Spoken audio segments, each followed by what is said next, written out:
വളരെ സങ്കീർണമായ ചില രോഗങ്ങൾക്ക് പോലും പ്രതിവിധി ചിരിയാണെന്ന് ഡോക്ടർമാർ പഠിച്ച് പ്രബന്ധ ഗ്രന്ഥങ്ങൾ എഴുതിയിട്ടുണ്ട്. നോർമൻ കസിൻസാണ് ഈ ലാഫ്റ്റർ തെറാപ്പി, ഹ്യൂമർ തെറാപ്പി ആളുകൾക്കിടയിലേക്ക് കൊണ്ടുവന്ന ആൾ. നോർമൻ കസിൻസിന് വളരെ തീവ്രമായ സാംക്രമികമായ രോഗം വന്നു. അപ്പോൾ ഡോക്ടർമാർ പറഞ്ഞു മരണം ഏതാനും മാസങ്ങൾക്കുള്ളിൽ സംഭവിക്കും. അപ്പോൾ ഇദ്ദേഹം പറഞ്ഞു ഓക്കെ, ഞാൻ മരിക്കുമെന്ന് ഉറപ്പായി. അപ്പോൾ പിന്നെ ആശുപത്രി കിടന്ന് മരിക്കുന്നതിന് നല്ലത് വീട്ടിൽ കിടന്ന് മരിക്കുന്നതാണ്. അപ്പോൾ ഡോക്ടേഴ്സിൻ്റെ പ്രത്യേക അനുവാദത്തോടു കൂടി അയാൾ വീട്ടിലേക്ക് മരിക്കാൻ വേണ്ടി പോയി.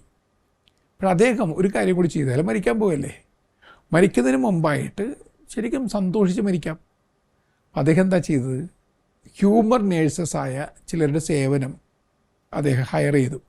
ഹ്യൂമർ നേഴ്സ് എന്ന് പറയുന്നതാണ് നിങ്ങളെ ചിരിപ്പിക്കുകയും നിങ്ങളെ തമാശയുടെ ലോകത്തിലേക്ക് കൊണ്ടുവരികയും ചെയ്യുന്ന ഒരു സംവിധാനമാണ് ഹ്യൂമർ നേഴ്സുകൾ. നേഴ്സുകളെ പോലെ തന്നെ ചിരിപ്പിക്കുന്ന നേഴ്സുകൾ. അങ്ങനത്തെ 1-2 പേരുടെ സേവനം അയാൾ ചോദിച്ചു വാങ്ങി.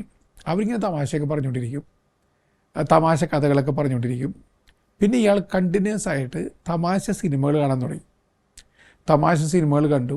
നെഗറ്റീവ് പറയില്ലെന്ന് ഒരു ശബ്ദം പോലെ, നെഗറ്റീവ് പറയില്ല, നെഗറ്റീവ് കേൾക്കില്ല, വെറുതെ പൊട്ടിത്തെറിക്കില്ല, പൊട്ടിച്ചിരി മാത്രം. അങ്ങനെ അദ്ദേഹം സ്വയം ഒരു പുതിയ ട്രീറ്റ്മെൻറ്റിലൂടെ കടന്നുപോയി. ആ ട്രീറ്റ്മെൻറ്റ് അത്ഭുതപ്പെടുത്തുന്ന റിസൾട്ട് നൽകി.